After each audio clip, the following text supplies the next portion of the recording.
Salmo 34. O tema da minha mensagem hoje aí é provai e vede que o Senhor é bom. Provai e vede que o Senhor é bom.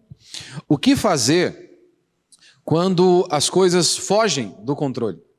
O que fazer, o que eu e você devemos fazer quando nós estamos diante de uma circunstância desesperadora, aonde você não enxerga mais saída, aonde nós não conseguimos ver soluções? Davi, ele está aqui neste salmo, no Salmo 34, ele vai relatar exatamente o momento da vida dele, aonde ele se encontrou literalmente de mãos atadas. Davi estava diante de uma circunstância, uma circunstância completamente desesperadora. Mais uma vez fugindo de Saul, e não apenas isso, ele saiu do espeto e caiu na brasa. Ele estava fugindo de Saul e caiu diante do rei Aquis, que era ali o rei do povo filisteu. Ou seja, ele estava tentando se esconder por conta de um problema e foi até o povo inimigo. E aí ele se depara com o rei. Então, antes de nós lermos aí o Salmo, vamos ler só a introdução aí do Salmo. Ele diz assim: Salmo de Davi, quando se fingiu de louco na presença de Abimeleque, ou o rei Aquis, e sendo expulso foi embora. O pano de fundo aqui deste Salmo é basicamente o seguinte: se você já leu a história, o relato bíblico, lá em 1 Samuel, capítulo 21 e capítulo 22, provavelmente você se lembre deste contexto. No capítulo 21, inicia o capítulo 21 dizendo que Davi foi até o sacerdote Aimeleque. E Davi foi até o sacerdote justamente porque ele estava fugindo de Saul. E se você se lembra, quando trata-se deste episódio Davi e Saul, esta série, Davi e Saul, ele fugiu de Saul por pelo menos 10 anos. Por pelo menos 10 anos Davi teve que fugir de Saul. E agora ele está mais uma vez diante deste episódio. E Davi se apresenta ao sacerdote Aimeleque e pergunta o seguinte: olha, você não tem nenhuma espada aí não? Você não tem nenhuma lança para que eu possa... Porque o pensamento de Davi era ir até o rei Aquis. Talvez, sei lá, com a perspectiva, ou sonhando, numa possibilidade de Davi se achegar ao rei Aquis, o rei dos filisteus, e tentar somar ali, unir forças. Só que parece que o tiro saiu pela culatra. Não saiu conforme Davi havia planejado. Davi então pede uma lança ou uma espada ao sacerdote. O sacerdote só tinha uma espada, que era a espada de Golias, que Davi havia matado Golias. Se você se lembra, muitos eles não acompanham o relato bíblico e muitas pessoas até hoje acham que Davi matou Golias à base da pedrada. Não, o texto bíblico não diz que Davi foi morto à base da pedrada. O texto diz que o Golias cai com a pedrada e após isso Davi degola Golias com a própria espada de Golias. Ele arranca a cabeça de Golias. Este é o final da história, E aí então o sacerdote guardou a espada de Golias e agora ele está entregando esta espada a Golias. Então o sacerdote o despacha, e Davi ele vai então para o rei Aquis. Só que aí, o que acontece? As pessoas perceberam, os conselheiros do rei bateram o olho em Davi e disseram o seguinte: ei, o rei, toma cuidado. Esse aí é o grande rei Davi, o herói nacional. É o rei de Israel, foi ele que matou o gigante Golias. Foi ele que arrebentou com o nosso herói nacional. Ou seja, talvez a possibilidade, se Davi pensou na possibilidade de somar e unir forças com o rei Aquis, o tiro saiu pela culatra. Diz então que Davi, ouvindo isso, que as pessoas o reconheceram e então temiam a presença dele ali, diz que Davi teve medo. O grande rei Davi, o herói nacional, diante dessa circunstância, ou seja, onde ele foge de Saul, fugiu do espeto e caiu na brasa, diz que ele teve medo. E sabe o que ele faz? Para se esquivar desta situação? Davi se fingiu de louco. Diz que ele começou a unhar, a arranhar as coisas e babar. Essa foi a cena do grande rei Davi. Isso aqui é uma situação desesperadora. Talvez eu e você não tenhamos essa dimensão. Como que o rei, o herói nacional, diante dessa circunstância, se portou desta maneira? Por conta do medo, por conta da angústia, por conta da aflição. Diz então que o rei, ao ver aquela situação, o rei Aquis, ao ver aquela situação, Davi se portando daquela maneira, ele simplesmente trouxe o que veio à mente. Esse homem é um louco. Vocês não têm o que fazer? Basicamente foi isso que ele disse. Eu já não tenho loucos aqui suficiente. Vocês me trazem mais um. Acaso eu colocarei este homem dentro da minha casa? Não. Esquece. O Salmo 56, ele narra o período que Davi ainda ficou preso lá na cidade de Gate, né, antes do rei Aquis o dispensá-lo. Aqui, o Salmo 34 é o episódio que Davi ele vai se refugiar lá na caverna de Adulão, que segue a sequência lá de 1 Samuel, capítulo 22. Diz que então, após esse episódio dele se apresentar diante do rei Aquis e fazer todo esse show, colocar a máscara ali da loucura, e o rei o dispensá-lo, Davi foi se refugiar na caverna de Adulão. Diz o texto que sabe quem se juntou a Davi lá na caverna de Adulão? Eram aqueles homens mais desprezados da sociedade. Se ajuntaram com Davi os endividados, os pobres, os amargurados. Ou seja, aquelas pessoas que aos olhos da sociedade eram totalmente inúteis. Ou assim, a escória da sociedade. E eles se ajuntaram com Davi.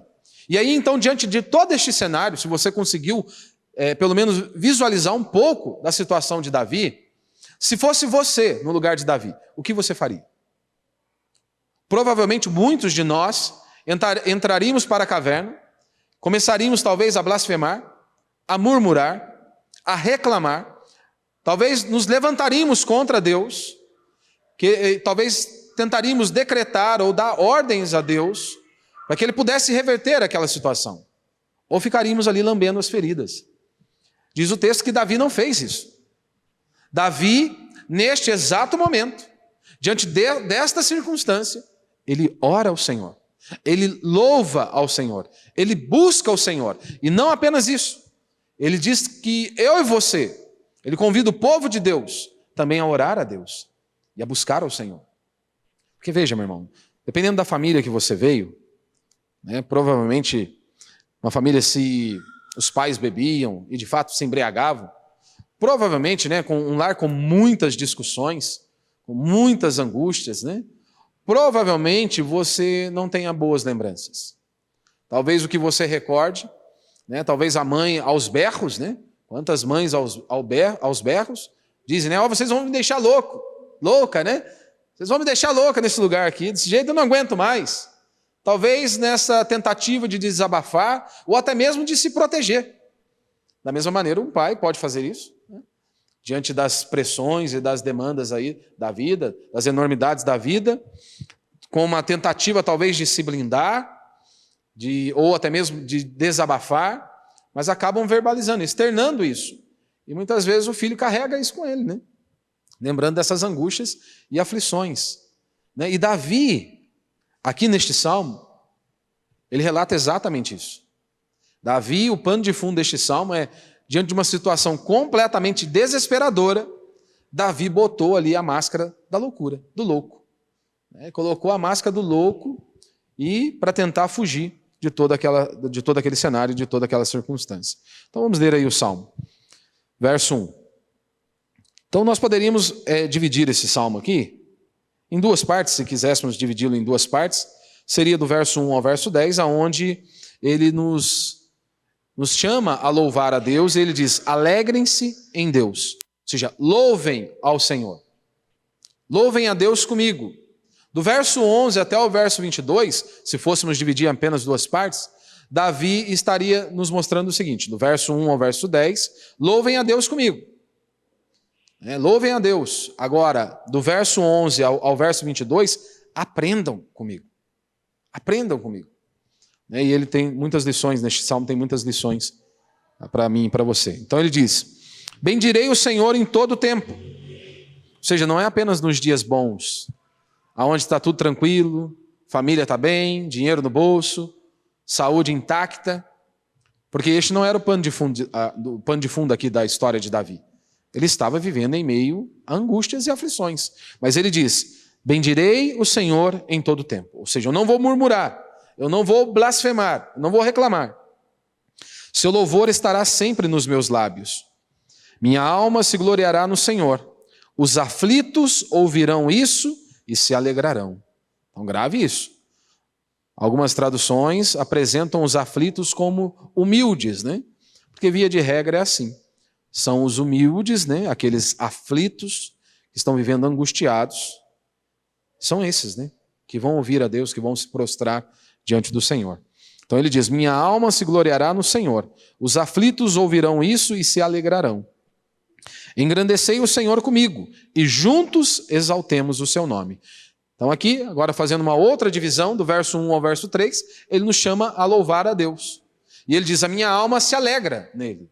E agora do verso 4 até o verso 8, ele vai nos dar um motivo do porquê nós devemos louvar a Deus. Primeiro ele chama todos a louvarem a Deus. Aí do verso 4 ao verso 8 ele vai dizer o porquê eu e você devemos louvar a Deus. Ele vai nos ensinar. E ele diz: busquei o Senhor e ele me respondeu.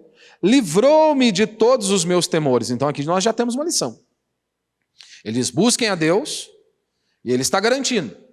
Eu busquei ao Senhor e ele me livrou de todos os meus temores. Verso 5. Olhai para ele e ficai radiantes. O vosso rosto jamais mostrará frustração. E o pobre homem clamou, e o Senhor o ouviu, livrou de todas as suas aflições. Então, primeiro, ele me livrou dos meus temores. Agora, o pobre homem, o aflito, o humilde, clamou a ele, clamou ao Senhor, e o Senhor o livrou de suas aflições. O anjo do Senhor acampa ao redor do que os teme e os livra. E agora ele diz algo aqui muito interessante. Ele diz: olha, provai e vede que o Senhor é bom. Bem-aventurado quem nele se refugia. Então a ideia aqui do provar é muito profunda. É muito profunda. Porque Davi ele poderia tentar usar qualquer outro argumento aqui. Qualquer outro argumento. Ele poderia nos chamar e trazer uma exortação do seguinte: olha, meditem, analisem, pensem. Analisem o texto, pensem em Deus. Mas ele diz: não, provem a Deus. Provem e vejam que o Senhor é bom. Então a ideia do provar aqui, talvez nos remeta lá a Jó. Antes eu te conhecia de ouvir falar, agora os meus olhos te veem. Antes eu te conhecia, agora não, eu ando contigo, o Senhor anda comigo. Imagine, né, quando você, e a ideia do provar aqui, é realmente você sentir. Como por exemplo, né, se você nunca chupou uma manga, né, vamos imaginar, vamos pensar nessa possibilidade. Você nunca chupou uma manga na sua vida. Aí você pergunta para uma pessoa, né, que você gosta: olha, qual que é o sabor de uma manga? A pessoa ela vai descrever na perspectiva dela. Ela pode te dar alguns detalhes, ou até mesmo muitos detalhes, mas você ainda não provou. Você ainda não sentiu. Então a ideia de Davi aqui é justamente essa. Provem. Ou seja, de fato o conhecemos, nós o conhecemos, nós nos deleitamos. Por que provar? Ora, ele poderia simplesmente dizer: olha, experimentem. Né? Vocês podem simplesmente pensar ou lembrar. Lembrem-se de Deus. Por que ele não nos levou, né? Olha, pensem, usem o cognitivo aí. Examinem outra coisa aí. Talvez meditem, estudem, reflitam. Por que provar? Porque quando nós provamos, nós realmente descobrimos o sabor. Ou seja, você, e aqui o que ele está nos chamando é de fato uma intimidade com Deus, que você só vai ter se de fato você conhecê-lo. E não há possibilidade de você conhecer a Deus se você não ler a Escritura. Não há possibilidade de você conhecer a Deus se você não se prostra diante dele em oração e meditação da palavra dele. Como conhecer a Deus? Deus se revelou a nós por meio deste livro, por meio da sua palavra. E nós só podemos o conhecê-lo porque ele se revelou a nós, porque ele um dia abriu os meus olhos e os seus olhos, quebrantou o nosso coração e então nos fez enxergar a verdade. Então Davi está dizendo: olha, provem e vejam que o Senhor é bom. E ele vai nos ensinar como provar a Deus, ou seja, como conhecer a Deus. Como de fato viver algo muito mais profundo do que simplesmente um conhecimento intelectual. Porque aqui, principalmente nós reformados, podemos cair nesse extremo, nesse ponto, né? Muitos sabem o contexto imediato, o contexto geral daquela passagem, eles sabem inúmeros detalhes. Mas quando você pergunta, olha, o que esse texto está dizendo a mim e a você hoje? O que a palavra de Deus tem a dizer a mim e a você hoje? Eles se esquecem. Muitos vão para o quarto, para os seus quartos, e levam a escritura e parece que eles estão indo para um laboratório, dissecar um sapo.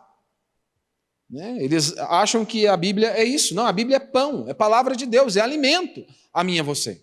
Então, quando nós nos prostramos diante deste livro, isso precisa estar bem claro a nós. Eu vou me alimentar do meu Deus, porque Ele se revelou a mim. Eu vou buscá-lo e eu creio que Ele há de se revelar a mim. Eu creio que Ele há de falar comigo por meio da sua santa e poderosa palavra. Então Ele nos chama a isso, provem e vejam que o Senhor é bom. E Ele diz, bem-aventurado quem nele se refugia, ou seja, bem-aventurado, feliz, abençoado, aquele que se refugia em Deus, aquele que espera em Deus.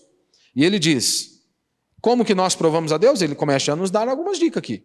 Temei o Senhor, vós seus santos, pois nada falta aos que o temem. Conhecemos a Deus quando nós o tememos. Ou seja, quando nós meditamos em sua palavra, quando nós buscamos a Ele, quando nós desejamos fazer a vontade do Pai e servir a Ele.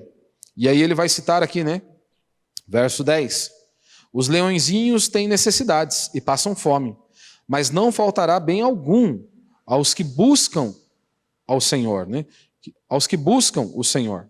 Os leõezinhos têm necessidades e passam fome. Então aqui provavelmente o que Davi está dizendo é o seguinte, ele vai citar os leõezinhos, porque eles não estão pensando em nada, Tipo assim, nada grandioso. Qual que é talvez o maior desejo dele é simplesmente, o foco maior é a sobrevivência, em poder abater a sua presa e por aí vai.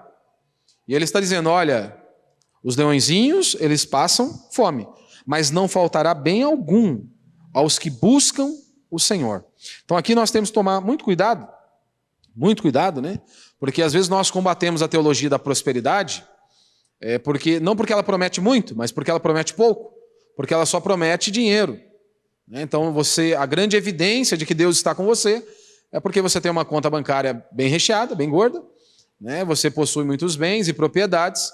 Então a grande evidência de que Deus te aprovou ou está te abençoando são essas coisas.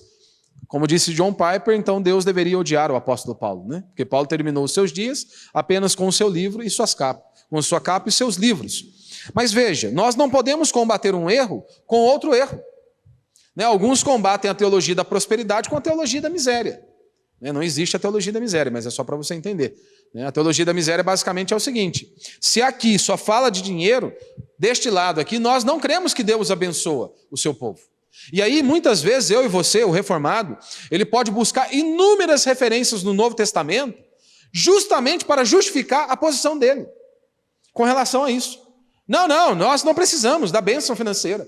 Nós não precisamos que Deus nos abençoe, nos faça prosperar. Não, nós não precisamos disso. Não precisamos orar por isso. Ora, o que fazer então com as Escrituras? Porque aqui o contexto, e não apenas neste salmo, inúmeros outros salmos, nós vemos exatamente isso. Aqui ele está dizendo, olha, não vai faltar bem algum aos que buscam o Senhor. Você acha que ele estava falando aqui do quê? De coisas espirituais? Porque, convenhamos, um leãozinho, ele trabalha, ou ele vive com alguma perspectiva de algo transcendente? Não. Só o natural, só o material, que é abater a próxima presa. E Davi está dizendo, não vai faltar, mas não faltará bem algum aos que buscam o Senhor. Então, por todo o contexto aqui do Salmo, é impossível que ele esteja falando de uma bênção espiritual. Porque parece que muitos têm uma aversão à bênção material. O texto bíblico não tem nenhum problema com isso. A escritura de Gênesis e Apocalipse não há problema com relação a isso. Nós não vemos nenhum problema com relação a isso, a aclamarmos a Deus e a pedirmos a bênção de Deus sobre nós. E o salmista, mais uma vez, ele está dizendo isso. Não vai faltar bem algum aos que buscam o Senhor. Não é isso que Jesus também já disse, lá em Mateus capítulo 6? Olha, preocupem-se em buscar a mim, o meu reino e a minha justiça em primeiro lugar. E todas estas coisas eu vos acrescentarei. todas estas coisas. Estas coisas quais? Comida, bebida e vestimenta, não é? Que está lá no texto. Foi o que ele acabou de dizer no texto, lá em Mateus capítulo 6. Então, mas a condição é: busquem o meu reino e a minha justiça. Então, a primeira pergunta que eu e você devemos fazer é: esse é o nosso desejo? Nós temos buscado o Senhor? Nós temos buscado o reino de Deus em primeiro lugar e a sua justiça? Porque se você estiver fazendo isso, você pode ter certeza que comida, bebida e vestimenta, ou seja, tudo aquilo que eu e você precisarmos para cumprirmos o propósito de Deus, não vai faltar nas nossas vidas. Ou Deus então é mentiroso. Ou a palavra de Deus não é a verdade, porque Ele está dizendo que Ele vai suprir. Só que tem gente que quer ser mais santo do que Deus, né? Tem gente que parece que quer ter mais sabedoria do que o próprio Deus. E aí então no verso 11 ele chama, né? Vinde, filhos, escutai-me, e eu vos ensinarei o temor do Senhor. Então ele diz: provai e vede que o Senhor é bom. Verso 8. Como vocês provam a Deus? Como vocês se deleitam em Deus? Temendo a Ele, temendo ao Senhor. E agora ele vai ensinar de maneira prática o que é esse temor. Como conhecer a Deus, e agora ele diz de maneira prática, como nós vivemos isso. E aí o verso 12 ele diz o seguinte: qual é o homem que ama a vida e quer viver muito para ver a prosperidade? Ou seja, qual é o homem que deseja, né, ver isso e ver a prosperidade? E ele vai ensinar o caminho. Guarda a tua língua do mal e teus lábios do engano. Afasta-te do mal. Mas veja, guarda a língua do mal e os teus lábios do engano. Afasta-te do mal. Mas não é apenas deixar de fazer o mal, deixar de praticar o mal. Ele diz que um cristão, se nós queremos a bênção de Deus e queremos de fato viver para a glória dele, para que ele seja glorificado, nós não apenas nos afastamos do mal, como também fazemos o bem, que é a continuação aí do verso 14. Afasta-te do mal e faz o bem. Busca a paz e segue-a. Os olhos do Senhor estão sobre os justos e os seus ouvidos atentos ao seu clamor. Ou seja, a bênção de Deus está sobre o justo. Quem é o justo? É aquele que foi lavado e remido pelo sangue do Cordeiro. É aquele que se arrependeu dos seus pecados, creu em Cristo Jesus e somente em Cristo Jesus. A bênção do Senhor está sobre ele. Verso 16. A face do Senhor opõe-se aos que praticam o mal, para eliminar a memória deles da terra. O justo, bênção de Deus. O ímpio, aquele que não vive para Deus, não. Ele se opõe. A face do Senhor opõe-se aos que praticam o mal. Verso 17. Os justos clamam e o Senhor os ouve. Livra-os de todas as suas angústias. O Senhor está perto dos que têm o coração quebrantado. Ele salva os de espírito arrependido. As aflições do justo são muitas, mas o Senhor o livra de todas elas. Preserva-lhe todos os ossos, nem sequer um deles se quebra. A maldade matará o ímpio, e os que odeiam o justo serão condenados. O Senhor resgata a vida dos seus servos, e nenhum dos que nele se refugiam será condenado. Então Davi está nos ensinando aí que todos nós devemos buscar ao Senhor. Mesmo diante do pior cenário, diante da pior circunstância, por mais desesperadora que seja a sua circunstância, ou que um dia você possa viver. Mesmo nestes dias, você deve buscar a Deus. E ele convida a todos a virem a louvar o Senhor. Mas ele já descreve quem é aquele que busca a Deus, quem é aquele que louva a Deus, quem é aquele que se alegra em Deus. Ele diz que é o humilde, ou, aqui na Almeida século 21, o aflito. Porque o arrogante, ele não escuta a Deus. O arrogante é assim, ele é impetulante. Ele não quer ouvir a Deus. E diante então de uma circunstância horrível, desesperadora, aí então que ele não quer ouvir a Deus, porque afinal de contas, até Deus pode ser culpado. Eles não enxergam os próprios pecados. Eles não conseguem enxergar os próprios pecados. Mas veja, por que algumas traduções, né, apresentam aí humilde, né, por aflito? Porque é justamente isso mesmo. Porque na maioria das vezes, o aflito é o humilde. É aquele que está ali aflito, angustiado, é ele que põe a boca no pó. É ele que põe a cara no chão, é ele que dobra o joelho, é ele que busca ao Senhor. E Davi se declara assim no verso 6, como um aflito, como um pobre. E esta é a exata descrição do povo de Deus, não é? Não foi isso que Paulo disse? Que Deus não chamou de muitos de nobres nascimento? Ou seja, Paulo estava dizendo, olha, não é a elite que Deus chamou, não. Não é um povo de sangue azul, não. Basta você olhar para a história do nosso povo. Quem somos? Quem é o povo de Deus? A maioria, via de regra, feios, pobres, fracos. Quando nós olhamos para a igreja primitiva, quem eram aqueles nossos irmãos?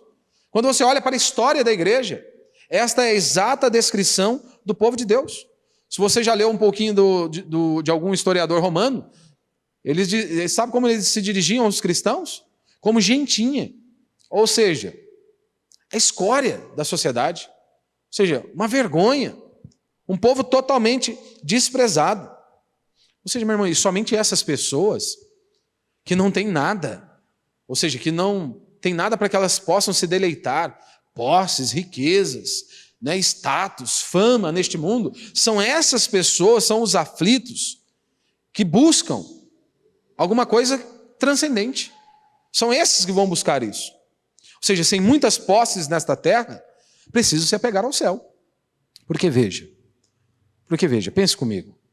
A mãe de um bebê saudável, de um filho saudável e bem-sucedido, ela pode sim ser tentada a se esquecer de Deus. E eu sei que talvez você possa pensar, nossa pastor, mas mesmo diante de tantas bênçãos, ter um filho saudável, um filho bem-sucedido, a mãe pode se esquecer de Deus? Sim.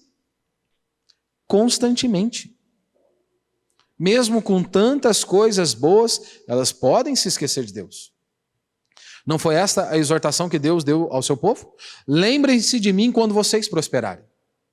Porque na hora da miséria, via de regra, muitos se prostram diante do Senhor. Mas quando as coisas começam a melhorar um pouquinho, o que nós fazemos? Nos esquecemos de Deus. Voltemos aí para o exemplo de uma mãe. Se a mãe ela tem um filho completamente saudável, com todas as suas faculdades aí bem em dia, tudo funcionando, tudo legalzinho, ela pode ser tentada a se esquecer de Deus. Mas imagine, por exemplo, como um de nossos irmãos. A mãe com um filho que nunca vai se desenvolver, que não vai progredir, que vai ser um eterno bebê, com vários e vários anos, 10, 15, até quando Deus permitir. Que a mãe vai sempre precisar carregá-lo no colo, que a mãe sempre vai precisar fazer de tudo para ele.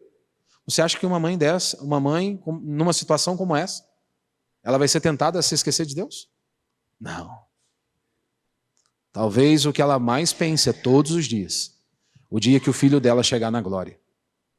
O dia que o filho dela chegar na glória e possa ser saudável. Talvez esse seja o maior desejo daquela mãe. Encontrar-se com o Senhor. E que o seu filho também possa se encontrar com o Senhor. Essa foi a ordem que Deus deu ao seu povo. Quando vocês prosperarem, não se esqueçam de mim. Então, meu irmão, quem louva a Deus, quem busca a Deus, é o humilde. É aquele que está ali, o afligido. Talvez pela solidão, pela dor da solidão. Talvez ele está ali afligido por conta do aparente fracasso. Porque vivemos num mundo que exige respostas muito rápidas, né? As pessoas querem tudo muito rápido. E então muitos podem estar ali aflitos e angustiados por conta disso, pelo aparente fracasso. Talvez outros vivendo aflitos por conta da culpa que tem que carregar. Mas Davi está dizendo, nós devemos buscar a Deus. É o aflito, é aquele que está ali angustiado, que deve buscar a Deus, e ele ensina por quê. Por que eu e você devemos buscar a Deus? Do verso 4 ao verso 8 ele vai dizer que nós devemos buscar a Deus porque ele nos livra das tribulações. Verso 4 ele diz isso, não é? Busquei o Senhor e ele me livrou, e ele me respondeu, livrou-me de todos os meus temores. Verso 6, a mesma coisa. Este pobre homem clamou e o Senhor o ouviu, livrou de todas as suas aflições. Então pense comigo, meu irmão. Nós lembramos de Davi, do grande rei Davi, do ousado rei Davi. O Davi que derrubou o gigante. Aquele Davi que quando o gigante se apresentou por vários dias, ninguém teve a coragem, a ousadia de enfrentar o gigante. Mas Davi disse, eu vou contra ti não com espada e com canhão, mas em nome do Senhor dos Exércitos. Nós muitas vezes ficamos apenas com esse Davi em nossa mente. Este Davi ousado, forte e guerreiro. Davi que estava diante de Golias. Mas nós nos esquecemos do Davi, como por exemplo aqui, deste salmo. Do Davi que inúmeras vezes nós lemos e vemos aqui no livro de Salmos. Um Davi que está ali prostrado diante do Senhor. Um Davi aflito, orando a Deus por livramento. Orando a Deus, pedindo a Deus que Deus o livrasse de seus temores, de seus medos, de suas angústias e aflições. Nós nos esquecemos deste Davi. Meu irmão, mas só houve aquele Davi ousado lá por conta desse Davi aqui, que sempre estava prostrado diante de Deus. Nós não podemos esquecer da oração. Não, nós não podemos nos esquecer de dobrarmos os nossos joelhos e buscarmos a Deus. Davi está aqui mais uma vez, exatamente mostrando isso. Só há um Davi guerreiro, porque há um Davi aflito, humilde, prostrado diante do Senhor. E todos nós temos medos, né? Todos nós possuímos alguns temores. Se você é ser humano, isso faz parte da nossa existência. Eu sei que alguns deixam isso extrapolar. Mas, em uma certa medida, isso faz parte da nossa existência. Temos medo de muitas coisas, né? Medo de sermos insignificantes. Um pai, ele tem medo do que vai ser do filho dele. Com quem ele vai casar. Com quem, como que vai ser, qual profissão ele vai ter. O que ele vai fazer da vida. Medo, será se vamos ter dinheiro para colocar o pão na mesa amanhã? Será se vamos ter dinheiro para pagar o aluguel? Todos nós que estamos aqui, todos nós podemos descrever alguns de nossos temores, algumas de nossas angústias e aflições, e Davi está dizendo, eu busquei ao Senhor, eu louvo ao Senhor porque Deus me responde. Eu busco a Ele e Ele me livra das tribulações. Ele me libertou dos meus medos, é isso que Davi está dizendo. Ele me libertou dos meus medos. E como Deus retira o nosso medo? Como que Deus pode operar na minha e na sua vida? Ora, primeiro de maneira milagrosa, não é? Por meio da atuação do Espírito Santo, mesmo naquele pior cenário, mesmo diante daquela angústia e aflição que você possa estar vivendo. E mesmo diante deste cenário, você pode desfrutar da paz. Assim como um pai, se você é pai, provavelmente você já passou por um episódio como esse que eu vou descrever. Imagine, né? Um pai ou uma mãe, que o seu filho ou filha acorda no meio da madrugada, coração a milhão, né? O coração das criançadas já é milhão, né? Mas apavorado, em prantos. O que o pai ou a mãe faz? Pega o filho no colo, traz para perto de si e o acalma, e de repente, de maneira milagrosa, aquela criança volta a dormir e pega no sono. Deus faz isso comigo e com você inúmeras vezes. Inúmeras vezes. Às vezes você está lá totalmente aflito, angustiado, por meio da atuação do Espírito Santo, operando em nós. Ele traz paz, refrigério, renovo a mim e a você. Como que ele pode retirar o nosso medo? Segundo, ora, por meio da sua palavra, por meio da revelação de si mesmo através da Escritura. Ou seja, você pode estar ali vivendo dias terríveis, por isso a importância de meditar nas Escrituras. E aí então você vai para o texto bíblico e você medita no texto bíblico. E aí, por pior que seja o cenário, porque inúmeras vezes é o relato dos salmistas. Angustiados, aflitos, mas sempre orando. Em meio a dores, angústias, aflições, perseguições, mas sempre orando a Deus. E aí terminam com um final feliz? Sem problemas? Não, via de regra não. Terminam com um final cheio de fé, de esperança, de confiança em Deus. E é assim que Deus retira os nossos temores, os nossos medos. Não é? Porque se você de fato conhece a Deus, ou se de fato você provou de Deus, você sabe quem Ele é. Nós adoramos citar a história de Jó, que Deus foi fiel, que Deus cuidou de Jó em cada momento da vida dele. Porque nós estamos lendo o texto, nós já sabemos o final. Mas por que nós não temos esta mesma fé, esta mesma confiança, esta mesma alegria, quando trata-se da nossa vida nas mãos de Deus? Porque deveríamos ter esta mesma alegria, esta mesma confiança, ter a mesma certeza. Deus continua sendo o Senhor, soberano sobre tudo e sobre todos. Deus continua guardando e provendo e cuidando de cada um dos seus filhos. Porque esta é a promessa bíblica. Ele não garantiu a ausência de sofrimento, mas Ele garantiu estar comigo e com você todos os dias até a consumação dos séculos. Agora a pergunta é, nós cremos? Ou melhor, nós o conhecemos? Nós provamos e vemos que Deus é bom? Porque acharam o texto de Jó maravilhoso, ótimo. Só que quando trata-se das nossas vidas, nós não enxergamos na curva. Não existe curva para Deus. Não, nada foge do controle soberano do nosso Deus. Então é claro que eu e você podemos sim descansar.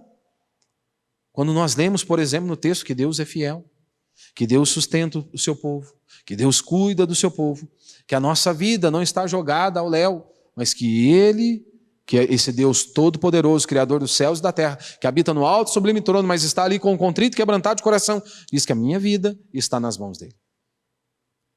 Como vamos andar apavorados? Por que andarmos angustiados e aflitos? Como Ele retira o nosso medo, ora, nos livrando. De quantas coisas Deus nos livra, não é? Creio que todos nós poderíamos testemunhar de quantos livramentos nós já recebemos da parte de Deus. E não apenas isso, Davi ele diz que nós devemos louvar a Deus, devemos buscar a Deus porque Ele supre o seu povo. Verso 9, verso 10. Temei ao Senhor, vós, seus santos, pois nada falta aos que o temem. Os leõezinhos têm necessidades e passam fome, mas não faltará bem algum aos que buscam ao Senhor. Então, meu irmão, não dá para você dizer que aqui é algo espiritual. Não, Davi está falando de uma bênção espiritual. Primeiro porque ele está falando aqui de fome. E ele dá um exemplo de um leãozinho. Então não pode ser. Não tem como. E eu não estou dizendo que nós vamos apenas buscar bênçãos materiais. Mas nós não podemos sair de um erro e cairmos no outro erro. Temos que tomar cuidado, muito cuidado, quando trilhamos esse caminho. Perigoso. Jesus fez a mesma promessa lá em Mateus capítulo 6. Não andem ansiosos por coisa alguma. Não se preocupem. Eu vou cuidar de vocês. Então, cuidado ao combater a mentira dos neopentecostais e inventar outra mentira. Cair no outro erro. Não apenas isso, porque louvarmos a Deus? Porque Ele concede vida longa aos que o temem. Verso 11, né? Vinde, filhos, escutai-me, e eu vos ensinarei o temor do Senhor. Qual é o homem que ama a vida e quer viver muito para ver a prosperidade? Ou seja, ele vai abençoar. Olha, ele diz, eu vou ensinar o temor do Senhor. Você quer vida longa? Pratique a justiça. Ou seja, andem de maneira reta. E não é isso que nós vemos? Quantos jovens morrendo aí, né? Cedo. Por quê? Decidiram trilhar caminhos tortos. Decidiram não viver praticando a justiça. Decidiram viver não praticando aquilo que é reto e fazendo a vontade de Deus. E por isso colhem os frutos de suas escolhas, de seus pecados. Quer a bênção de Deus, quer vida longa, pratique a justiça. Então a ideia aqui é, olha, quem teme a Deus, foge do mal. E fugindo do mal, ele vai ser abençoado. Ou seja, vai ter uma vida longa aí. Você ama, se você for seguir o mundo, né? Você ama a vida, e quer viver bons dias? O mundo vai te dar um conselho. Olha, arranje um bom emprego, tenha um bom salário. Então você poderá viver bons dias. Davi nos dá uma outra perspectiva. Você quer viver bons dias? Quer desfrutar mesmo de verdade? Pratique a justiça. Faça o que é reto. E por último aí, né? Porque louvar a Deus? Do verso 18 até o verso 22, ele diz que Deus cuida do seu povo. Ele diz que Deus está perto do aflito, do angustiado. Ele diz, olha, o cristão será preservado, mas o ímpio destruído. Então, a situação mais desesperadora, e talvez o que o homem mais precise, a maior libertação que o homem precisa, é a libertação de seus pecados. A libertação da condenação eterna. Então, se você está me ouvindo hoje, você não se arrependeu dos seus pecados, porque não é simplesmente frequentar uma igreja, estar dentro de um prédio de uma igreja. Todo aquele que nasceu de novo, ele vai estar congregando em algum lugar. Mas nem todos que frequentam prédios de igrejas nasceram de novo. Isso é uma outra história, um outro ponto.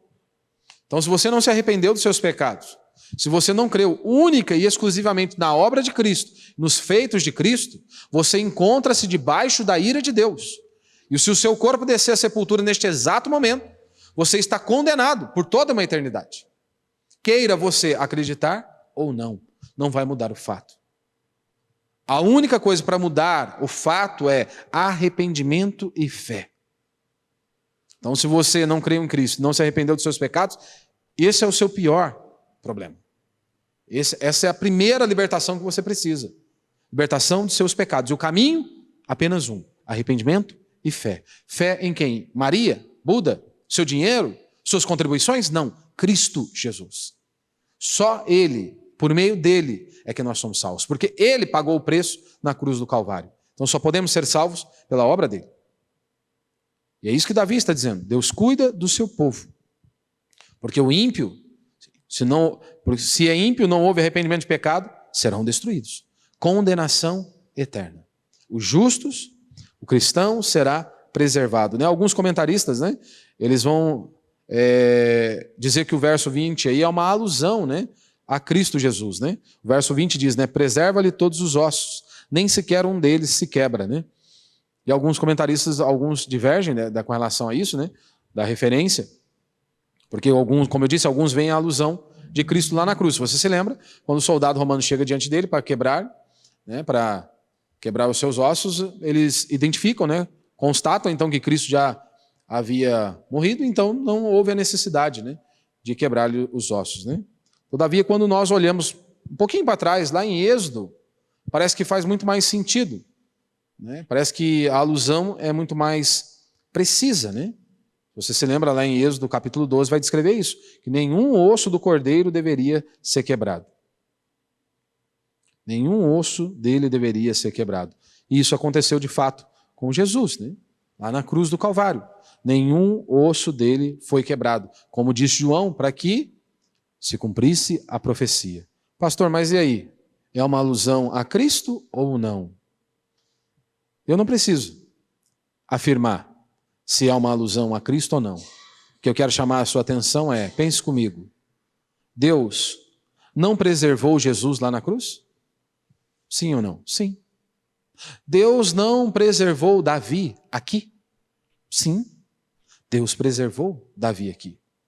Então, meu irmão, se Deus preservou Cristo lá na cruz, se Deus preservou o seu servo, Davi, nesta circunstância, por que Deus te abandonaria? Se você é filho dele. Por que Deus te abandonaria? Você acha mesmo? Não. Deus não abandona os seus filhos. E é por isso que nós temos que estar ancorados na palavra dele. Porque o meu coração, o seu coração, a minha mente e a sua mente pode nos pregar a peça. Mas a palavra de Deus é a verdade. E eu me apego a ela em qualquer cenário. Está desesperado, angustiado, aflito? Por pior que seja a sua circunstância, vá para a Escritura. O que o seu Deus diz sobre você. O que o seu Deus diz sobre a sua circunstância. E aqui o texto garante que ele não abandona, ele cuida do seu povo. E ele há de suprir a necessidade do seu povo. Agora a pergunta é, nós provamos e vemos que Deus é bom? Davi provou e viu que Deus é bom. Que Deus tenha misericórdia de mim e de você. Que nós, de fato, possamos, de fato, provar, ou seja, nos deleitarmos na presença de Deus, nos alegrarmos a cada dia mais. John Piper, ele vai dizer o seguinte, olha, Deus é mais glorificado em nós quando nós mais nos satisfazemos dele, ou nele, quando nós mais nos satisfazemos nele, quanto mais nós nos deleitamos em Deus, nos alegramos em Deus, nos regozijamos por meio de sua palavra, Que eu e você possamos sair daqui diferentes da forma que nós entramos. Vamos ficar de pé, vamos orar a Deus.